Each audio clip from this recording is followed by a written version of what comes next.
आता बातमी यवतमाळमधून आहे। कर्जमाफीसाठी शेतकरी मुलांकडून जोरदार बॅनरबाजी करण्यात आली। शेतकऱ्यांना पीक कर्ज न मिळाल्याने आंदोलन करण्यात आले। बॅनर घेऊन शेतकरी पुत्रांची जिल्हा मध्यवर्ती बँकेत धडक दिल्याचं पाहायला मिळालं। पीक कर्ज माफ करण्याचे बॅनर लावण्यात आले।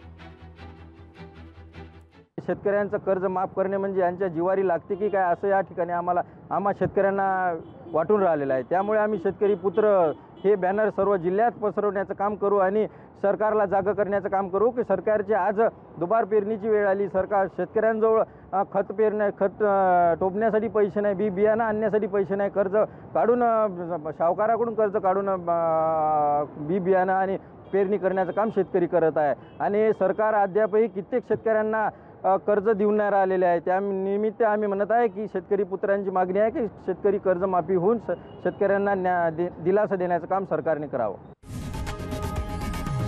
लोकशाही मराठी ऐका, पहा, जागरूक रहा।